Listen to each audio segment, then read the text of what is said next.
In this video, I'm going to talk about my obsession with books and reading books. And what I'm going to talk about is the books that actually made me a millionaire in my 20s. And let me just adjust the frame ever so slightly. But the thing about most of the videos that you see online about these people that make these book videos, they're like, oh, I read 300 books on self-help, and this is the books that I recommend. Or they're one of those people that's like, oh, here's like 9 books. Let me teach you the principles. Instead, this video, I'm going to talk about more so like why I read books, what books that kind of really stood out to me and why they stood out to me, and then how you yourself can kind of develop this. And I will tell you, you don't need to read a lot of books. And in fact, I don't read as many books as I used to. I used to read a lot of books. I used to read I would try to do like 3 books a week for a long time. I've probably read half of the books on this bookshelf. Probably 3/4. I do have more books. I actually have another bookshelf. I'm in the process of moving actually, so a lot of them are boxed up. This is a good chunk of books, so I'm not going to be able to show you every book that made me rich and change my beliefs and change my mindset. But the main thing is like why I'm like, okay, I bought all these books and I haven't read all of them. I've read a majority of the ones here. But the thing is when it comes to buying books, this is my strategy. If I ever see a book, I would rather spend money on a book than some other garbage, like going to a bar or getting a drink somewhere. Like I would rather spend money. I think I probably spent like $4,000 or $5,000. Anytime I ever hear a book mentioned from somebody that I look up to, I always buy the book. And what I do, this is my process. I don't have to always read the book, but the strategy is anytime I buy a book, because they're like cheap, they're like $10, $20, maybe $30. Some of them are like $300 books that I have, but those ones I usually go through and read. But what I do is every book that I buy, I always make sure to watch the summary. I always want to make sure I understand the concept of what's being talked about inside of the book, and that I at least understand the message there. And then some of them that are a lot more dense, or there's just a lot of principles inside of it that are kind of just hard to retain, because you're never gonna learn, like you're never gonna read a book like Influence here and just memorize the first time you read it every single strategy that's inside of here. So typically, what I did for this book specifically, actually, I don't think I've ever read the physical book of this one. So that's why I wanted to have this video be a little bit different. This book, and this is one of the books that made me a millionaire, is I watched the YouTube whiteboard animation of this video once I bought it. And then I listened to the audio book, I think like 2 or 3 times. Usually I'll listen to it when I'm going to the gym or when I'm on a plane flight. And then what I do is every single concept and principle inside of here, like reciprocity and different things like that, I always teach somebody the concept. So whatever information that I learn, I always go teach it. I go apply the principles that I learn inside of a book. So that way I retain it and I understand the information. And it's more about like the actual use and the tools and the tool belt that you have as a business person or as a marketer or as someone that's getting rich. It's more about having lots of tools over, having just a bunch of like head knowledge that's never applied. And so the more knowledge, like applied knowledge and insight and wisdom that you have, typically the better that you're going to be, the more capable of a person that you're going to be to other people and to of value in the marketplace. And so that brings me over to my next point, which is the books that you read, you want to read it with a purpose. So every time that, every year, which I actually got this from the book from Patrick Bet-David, Choose Your Enemies Wisely, there's this concept that he has every single year is he starts at the beginning of the year asking himself, what are the 3 skill sets that he wants to learn? So for me last year, one of them was storytelling. So I really wanted to learn storytelling. I wanted to learn how to become a better storyteller. I wanted to understand the hero's journey. And I wanted to become ultimately a better writer and a better copywriter. And so what I did is I went to a bunch of seminars. I bought a bunch of books on reading. And actually I was traveling. I think I was home like 3 months out of the year last year. So I bought a ton of audiobooks. If you go into my audiobook library, which I can pull it up right here, you'll see that I buy a ton of books and I read a ton of books all the time. And I'm always consuming them. And you can see here, actually, I have another like 72 titles of books that are just inside of my library.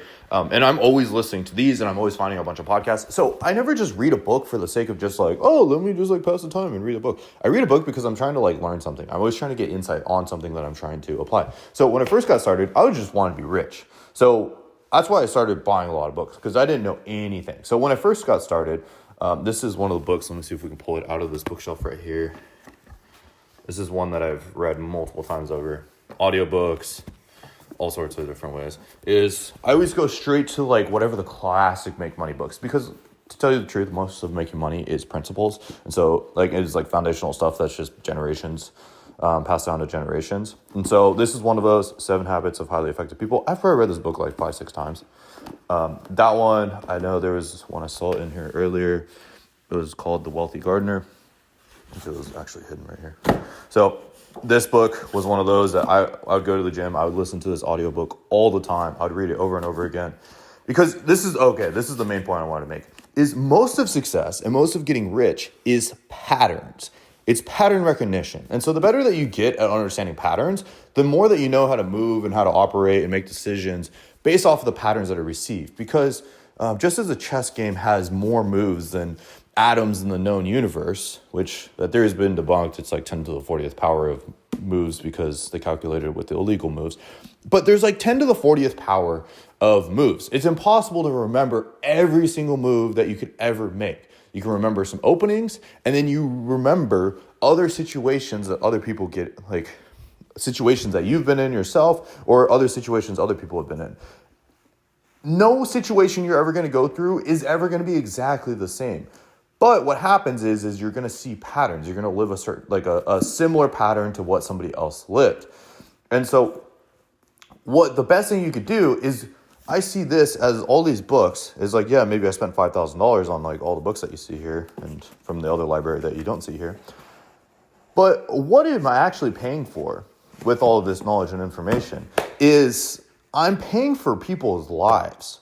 A lot of these books, people spend 20, 30 years of their life, 40 years of their life to then write the book and give away everything that they learned. All of the lessons, all of the failures, all of the stories, all of the tactics, all of the strategies. And all these books are essentially people giving their information from their entire lives. Just here you go in a book. There's one I don't have up here. It's called Made in America by Sam Walton.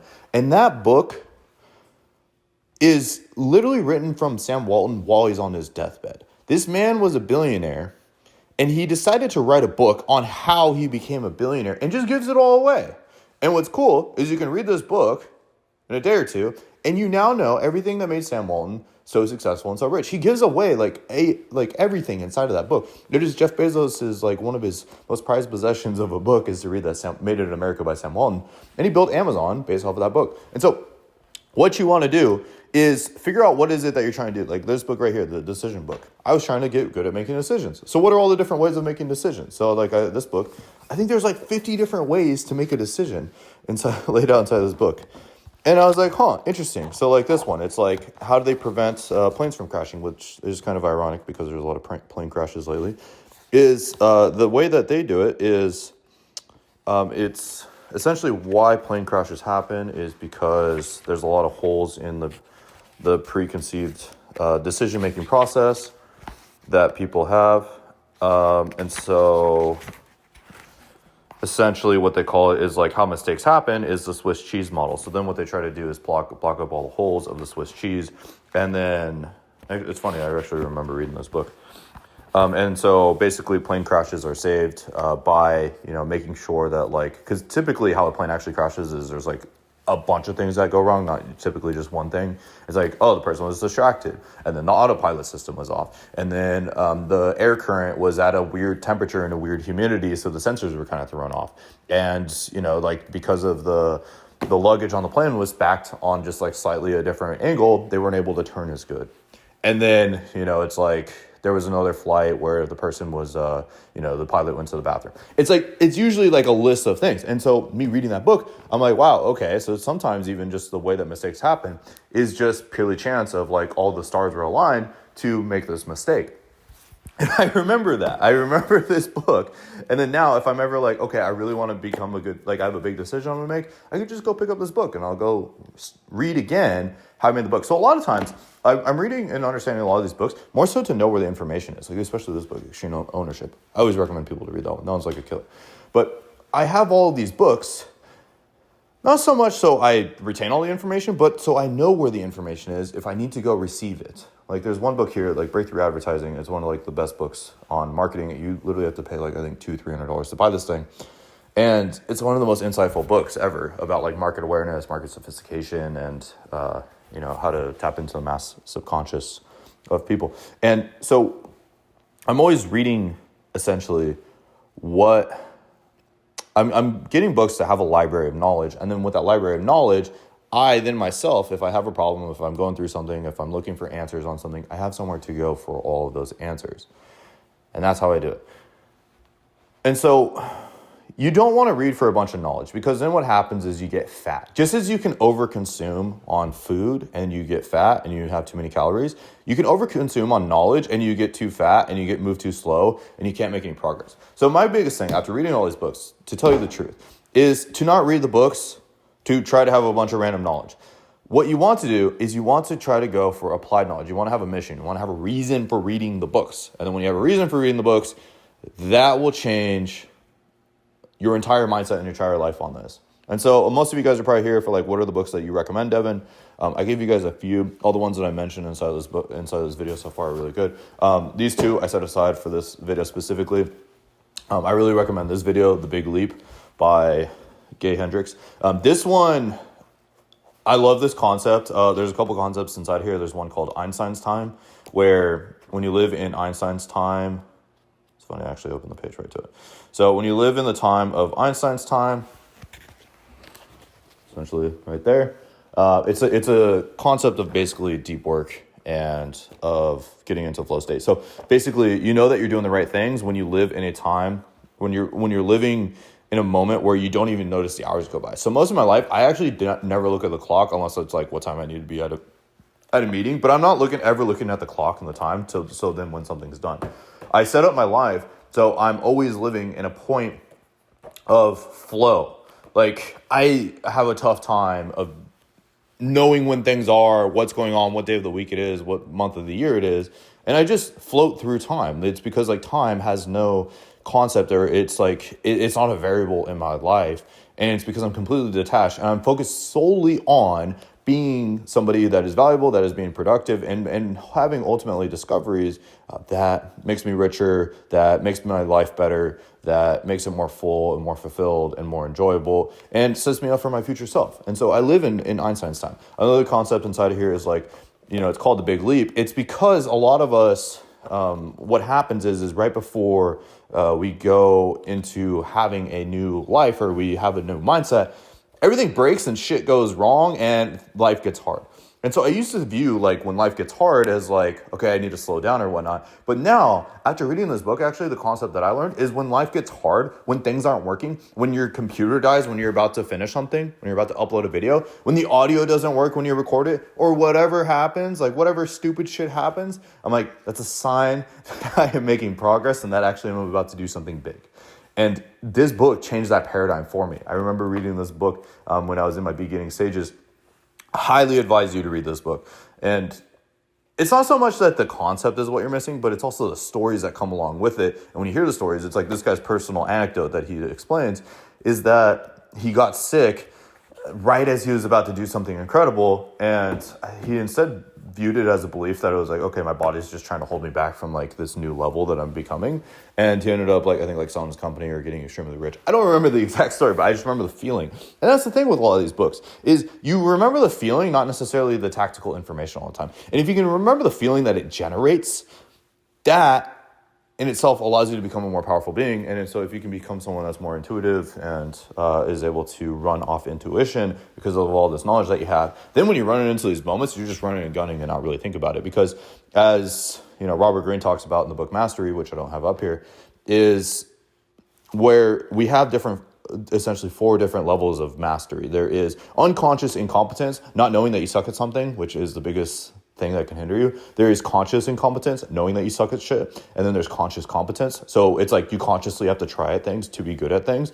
And then there becomes a point where you're unconsciously incompetent. So like for me, a lot of times I just hit record on the video and I just go talk. Part of that is because I've done literally thousands of videos and I've watched thousands of videos over the years.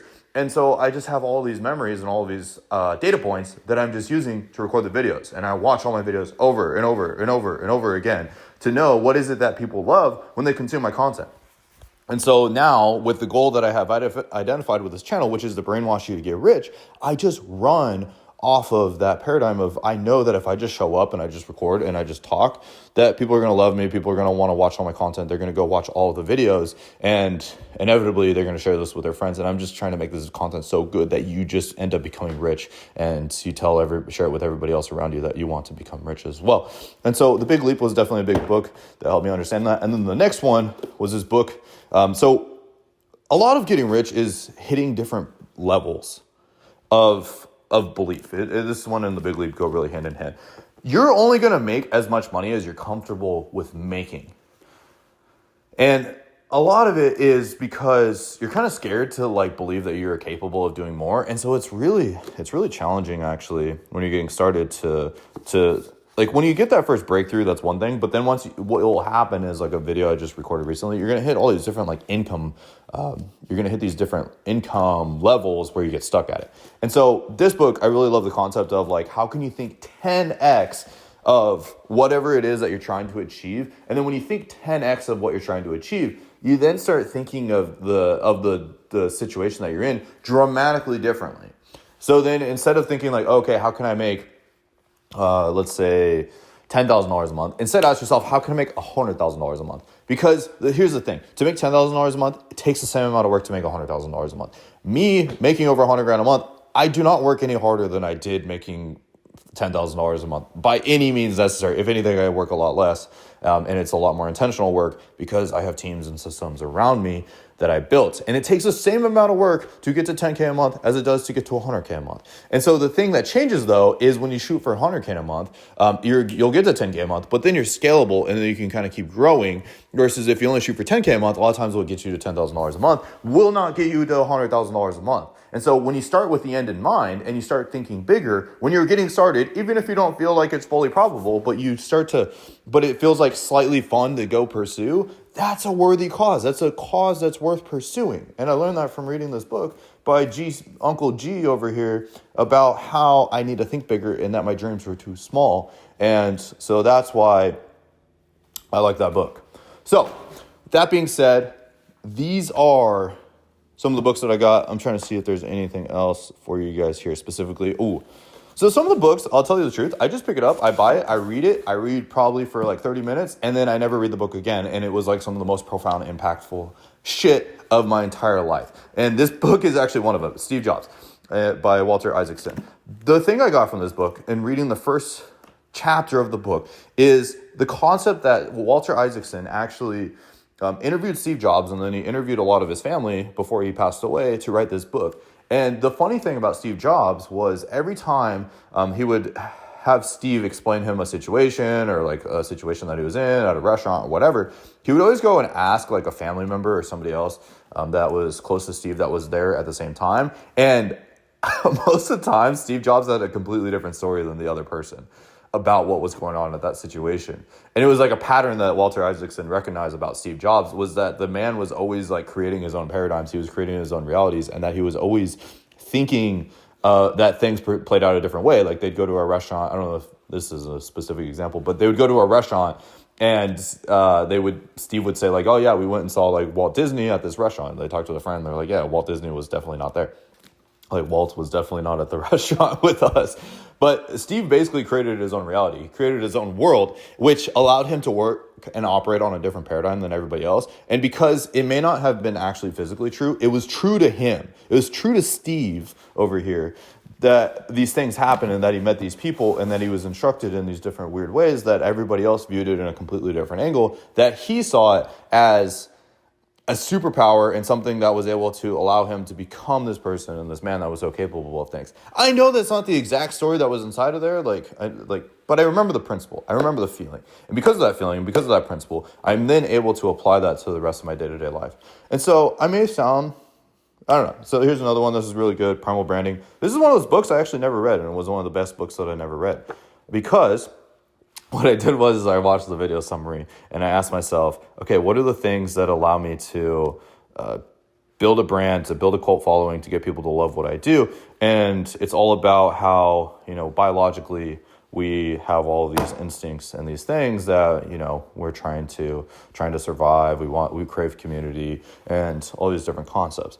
And so you guys will notice I break all the rules when it comes to reading books. Sometimes I'll read a book cover to cover. Sometimes I'll just never even read the book, and then I like buying into the concept because it's like where your money goes, your attention flows. So I view all these books. Oh, and I actually did have the book mastery right here. All of these books that are up here are, to me, an investment into the person that I want to become, because it is more important who you are becoming rather than, the work that you specifically do. And so what I do is when I buy these books, I'm investing. It's like where your money goes, your attention flows. And I want my attention to flow into knowledge. I want my attention to flow into mastery. I want my attention to flow into skill sets, into marketing, and to storytelling, and into branding, and into knowledge, and into becoming this person with worldly wisdom. And so I want to put all of my as many money points as I can. There was times where I had no money, and I would still I'll spend money on books all day over anything else. I will starve and rather have a book, because a book feeds me better than any food ever will. And so that's what I got. There's a lot of other books in here. Those are some of I think the ones that get started for you guys. And you guys might be like, damn, Devin's really crazy after watching this video. But I am a crazy person, and that's cool. I like it because I do the fucking work that's needed to get rich, and I will keep being rich. And I would love for you to take the principles inside of this video and the feeling that I give you inside of this video to go become rich yourself, and to learn from all these stories of dead people, and to go watch the YouTube videos. Like some of these, like hatching Twitter, like what I did was after I bought this book is I was like, okay, let me go watch the summaries on this. And then honestly, sometimes when I just buy the books and then I just go learn a bunch of concepts, that's more than what I would get from reading the book specifically. So that's what I got. I'll see you guys all in the next one. Peace.